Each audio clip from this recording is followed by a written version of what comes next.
Hello and thank you for joining me on TPAS Member Chat. I'm Rae Watson, the Comms Manager for TPAS, and today I'm going to be calling Alison Inman. Alison is the Colne Housing and Saffron Housing Trust board member, and she's also a board member for us here at TPAS. I'm going to be speaking to Alison about three big topics.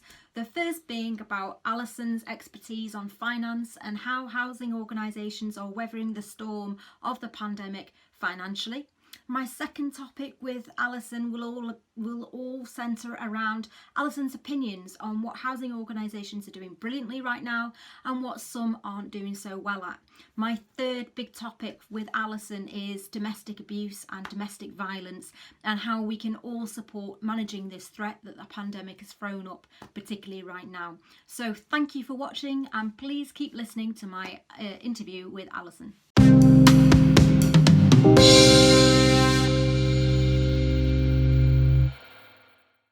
Hello Alison, and thank you for joining me on TPAS Member Chat. Hello Rae, how are you? I'm very well. So Alison, you're a very, very well-known person in the sector, but for those people that don't know you personally or follow you on Twitter, can you describe what home is like during the lockdown and how are you keeping yourself sane and calm at the moment? Okay, well, we're really, really quiet. We're really lucky and, we have a house with a garden and I appreciate that so much more over the last few weeks. So there's just me and my husband at home. We sadly no longer have our parents, so we're not worrying about them. Mm-hmm. I do think a lot what it would have been like for my mum, who was in a care home up until the beginning of last year. Mm-hmm. That would have been really, really hard. And our son is in London in lockdown, but we did drive down to Stratford on Tuesday and had a socially distanced reunion in the Olympic Park. No hugs, but lovely. No, I definitely know what you mean about the care home situation. It's very scary, but lucky you with the garden. So yeah, but no excuse not to get doing. I managed to score some bedding plants from the local Sea Scouts last weekend, which was very, very exciting, via the street WhatsApp group, which is one of the really, really nice legacies of lockdown, really. I know my neighbours far better than I ever did. I love how you're using drug language as well for scoring bedding plants. That's brilliant. So can we just talk about housing services, if that's okay? Just want to kind of kick off discussion on that. I'm biased, but there's clearly a lot of opportunity here to redesign services for the future alongside residents. So what's your opinion on that? How can we keep engagement at the top of the agenda right now?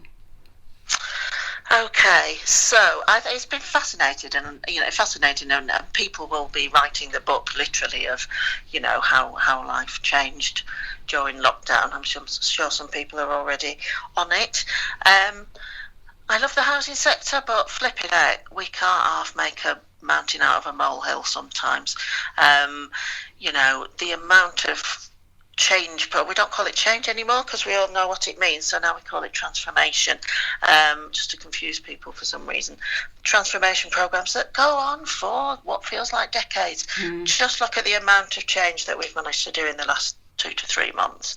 That's incredible, and I hope we manage to keep hold of that fleetness of foot. I think there's been a realisation of what we do that's important. And those frontline services are absolutely at the heart of everything. They should be the most important thing that we do, and sometimes it doesn't feel like it, but our caretakers, our people cleaning communal blocks, our tenancy support workers, people doing repairs, keeping properties safe. That's what's important to people, that's what's important to communities, and it really needs to be the most important thing to landlords as well. Mm-hmm. Right, can we talk about rents then, Alison? Let's talk about money for a moment. You sit on many housing organisation boards, you know the business inside out and aren't naive to understanding the cash flow of a landlord What is your opinion on how a landlord can handle this at the moment, or should it be in the hands of the government? Interesting question, Ray, and you've put me on the spot there, so well done you. It's really hard. It's really hard. I think it was. I think we can learn from what happened with the rent reduction in 2015, that the money housing associations and local authority landlords are going to be getting in has got to be spent so very wisely, and I think that's an overarching thing. We've got to be open, transparent, and show that we use our rents for good, that we are not profligate, and that we are, open to conversations with our residents about how we spend the money that they give us.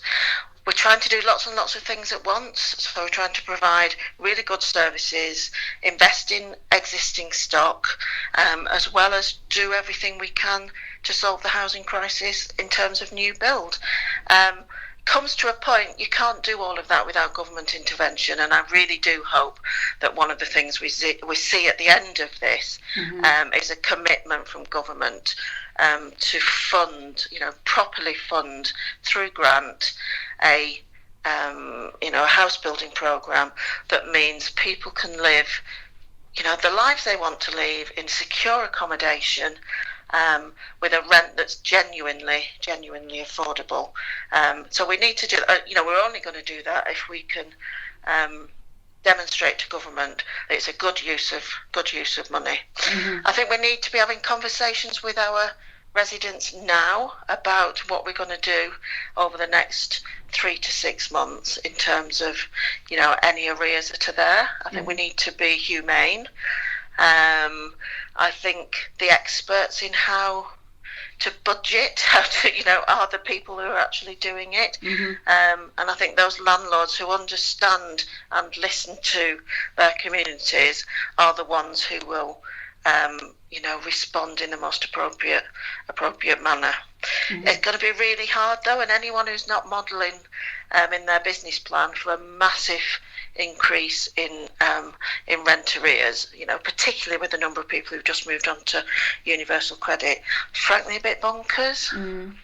No, I absolutely agree, and I take your point absolutely, that it needs to start with a conversation, doesn't it, with residents, and we're all hearing from the briefing and daily position about the UK economy. So I don't think anyone is naive to understand that services cost money, and we've all got to be part of the conversation, haven't we?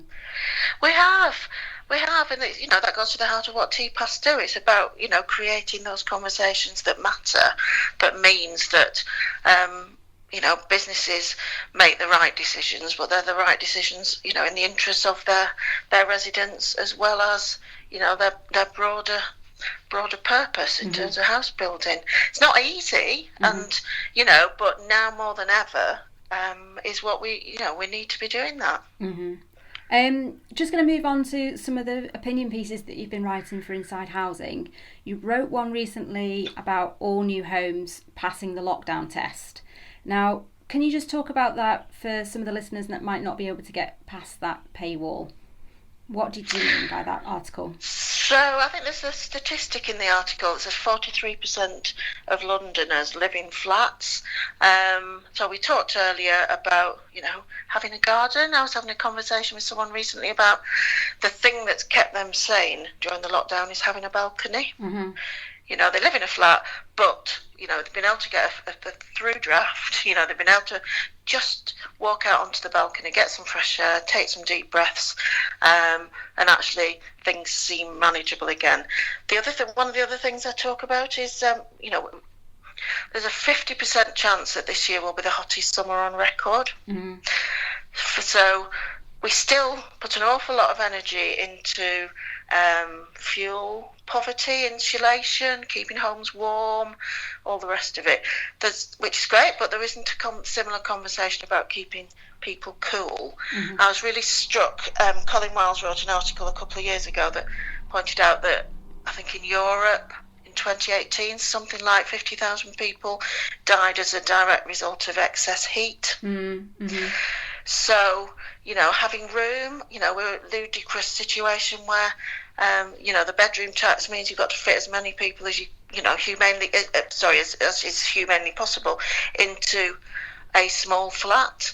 And then if you're going to lock them in for 23 hours a day, that's rubbish, So again, it's when we are building stuff, we need to be having conversations with the people who are going to be living in it. I'm a great fan of architects, and beautiful buildings are really, really important. But having a cupboard to put your Hoover in is quite important as well.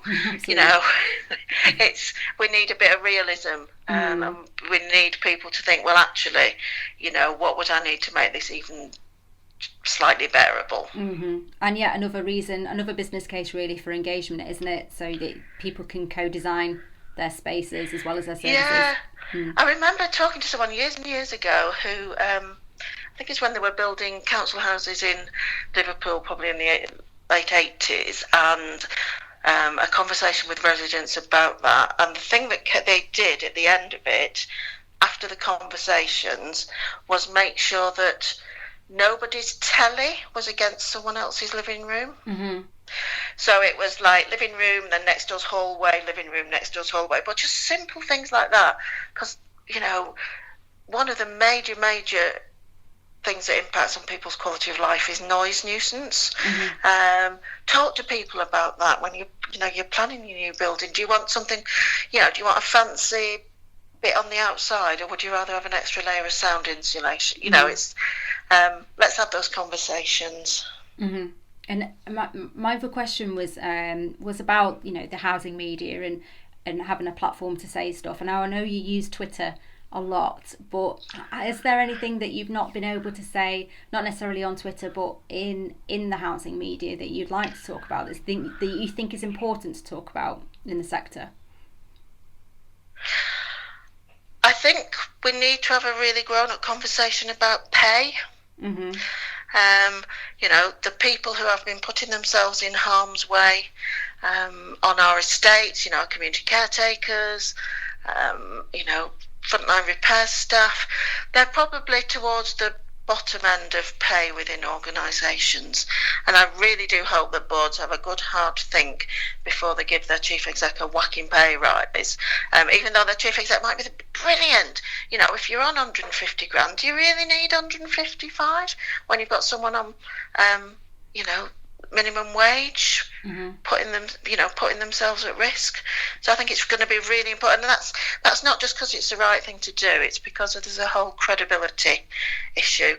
If we want government to be trusting us with grant to build the homes of the future, we need to show that we are, we're going to be careful with that money. No, I hopefully this is a good pitch out, and hopefully you'll get that platform to talk about that, because I think that's something that I've not really heard many people talk about yet. So I'd like to read that. I might get fewer Christmas cards, but there you go. Oh well. So finally, I think we've got something like a minute and a half, 2 minutes left. Let's talk about something that's very, very dear to your heart, something you've really campaigned hard for a long time: domestic violence. And we've seen through a various media that it's really shot up in lockdown. How can we all help? Yeah, it's I think it reached epidemic proportions. We had a situation about a month ago where 21 women died in a 10-day period. It's the worst level of domestic homicide ever. Doesn't seem to be getting better, and I think there is a link to housing. I think quite often people end up living together who would never live together if they had other housing choices. And it's another argument for another lens through which we can look at a broken housing market. There are refuges are still open. But, domestic abuse workers are key workers, and people have, the Domestic Abuse Commissioner, Nicole Jacobs, is an absolute star and is working really, really, really hard to make sure there's as much support as possible. But please, if there's anyone listening who is worried about anybody, look at the National Domestic Abuse Helpline, look at Women's Aid, look at Refuge, look at any one of the organisations' websites, and please, please, please get the advice that you need. There are people there to help. Oh, that's fantastic, and we'll include some telephone numbers in the description when this is published on YouTube. So, thank you so much, Alison. We're out of time, but it's been fantastic to chat with you, and I look forward to reading that piece on pay very, very soon. And yeah, thanks. It's been lovely to chat, and I look forward to seeing you whenever, TPAS is able to get out there into the real world. But thank you for everything you're doing, in the virtual world in the meantime. Thanks, Alison.